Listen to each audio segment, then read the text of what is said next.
This tutorial will go through the Pet Tutor app, the sound-based training functions, which is the second button that you'll see here on the main screen. Also want to point out at the time of this recording, the sound-based training functions are not yet on Android. They will be coming, but this is only for iOS, iPhone, iPad, iPod Touch devices from Apple. So let's go ahead and begin training. I have a Pet Tutor feeder turned on. And the first thing that's going to happen then when I go in to begin training is it'll find the feeder. Now I can start training just to check it, make sure everything is working. So I'm going to press the feed button and it triggered the feeder. Okay, so now I'm going to back out of this. I'll press this little backup button. I just did that to make sure that everything was working. So now I'm going to go into the second button, which is the sound-based training. I press that, and now I have to select which feeder I want to use for sound-based training.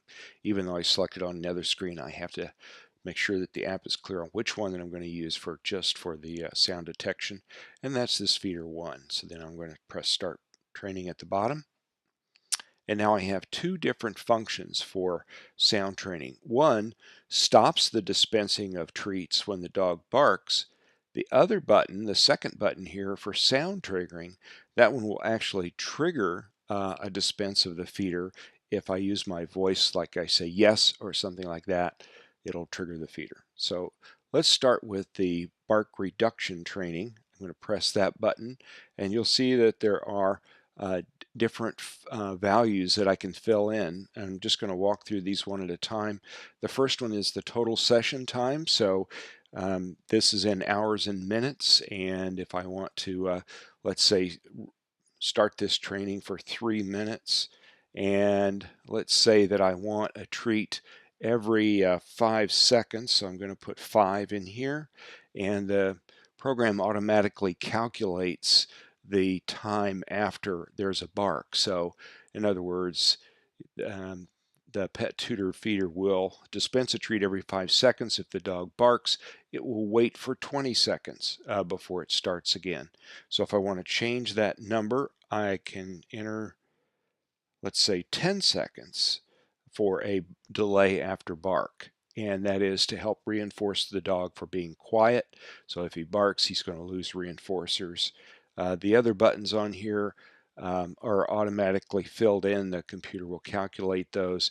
This slider button at the bottom here on your screen, that's used to adjust the level from something other than the automatic adjustment. So the first thing that will happen is the app will go out and it's going to measure the sound level. I'm going to start that in just a second, and you'll see it's working. It's getting the background sound level, and it'll use that as the baseline. So any sound that's louder than that will trigger the bark detection. So let's go ahead and start listening. Okay, it's going to ask permission to use the microphone.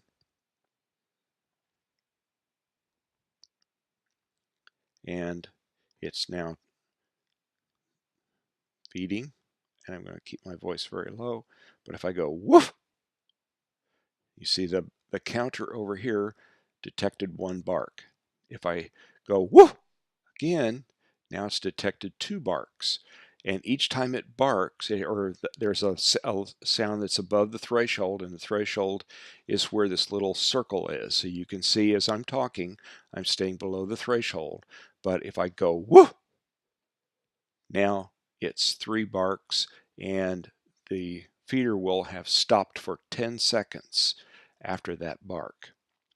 And you can see that at the program that I've set up here, 3 minutes with 5 seconds between each, we have about 31 more dispense cycles, and then we will have completed this program.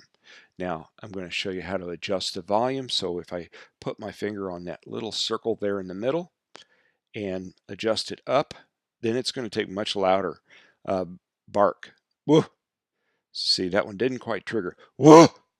So I have to get really loud. That wasn't even loud enough. So if I dial it back down, then I'm going to get more bark detections. And so, boom! You can see every time that green bar goes above the little white dot there in the middle, it's going to call that as a bark. So that's how you set up the bark detection. I'm going to show you one more feature of this. So the first thing I want to do is just stop this, and we're going to reset everything. I'm going to set the same program up, but I'm going to add one new feature. So I'm going to set this up for 3 minutes. It'll run for 3 minutes. I want it to dispense a treat every 5 seconds. I'm going to just let the computer has decided. It uses a 4-to-1 ratio. So whatever we're dispensing treats at, if the dog barks, it takes 4 times as long before it'll start dispensing treats again. But you'll notice this randomize is right underneath the 5 seconds. That tells the app to begin to randomize that interval, and I can set a minimum and a maximum that I want to randomize. So I just pushed the random function, and now it gave me another fill-in, which is maximum. So what this means is it's going to dispense a treat every 5 seconds up to, let's make that, just to make a round number, 12 seconds. So that means that the app will randomly pick an interval between 5 and 12 seconds. So it might deliver a treat and then wait 5 seconds one time. It might, after that delivered that treat, it could wait up to 12 seconds before the next treat comes out. And then after that, it could be 5 seconds, 7, 12, 11. If you hope you get the idea, it's just randomly picking a number between 5 and 12, and for various types of protocols, and this being one, the bark reduction. It's good to have that variability in there. So you can set the max and min by pushing that randomize function. So when I hit done, I'm going to go down here and start listening again,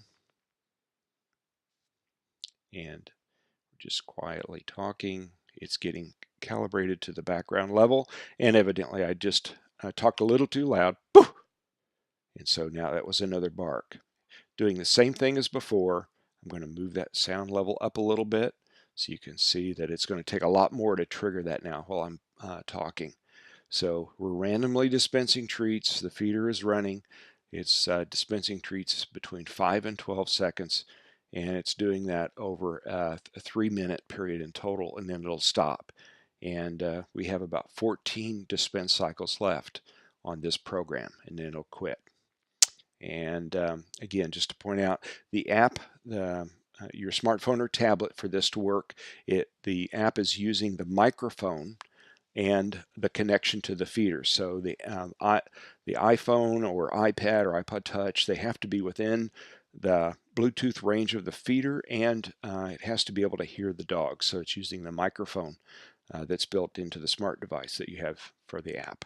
And so that's the bark reduction training. I'm going to pause that, reset everything, and now I'm going to back up and show you how the other function works that uses sound, and that is the sound trigger mode. We press that button, and this one is much simpler, works in a very similar way though. When I start listening now, and this time it's going to adjust for the background level, and then if I say a sound that's above background or make a sound louder than the background, it'll trigger a dispense cycle from the feeder. So start listening, and now it's averaging the background level. I'm going to talk very quietly. If we had music playing, it would adjust to that. And now if I wanted to use that to trigger, I have to say aloud, yes! And now I just triggered. You'll see that the trigger counter just went to 1. Yes! And so now it went to 2. So what I'm doing is triggering the feeder with just my voice. So there are reasons if you wanted to do hands-free training, you could do that. And the app, you could plug up a mic, earbuds with a mic on them, and use that for hands-free. If you were doing like grooming or veterinary kinds of care and you wanted to trigger with your voice, you could use that. So to stop that, I just hit pause and reset, and this one is complete. So that's, I'm going to back up the 2 sound triggering modes, bark reduction and sound triggering, that are available only on iOS app today. And in the future, we'll be adding that to Android. And there's our connection. We can back all the way up to the home screen. And that's it.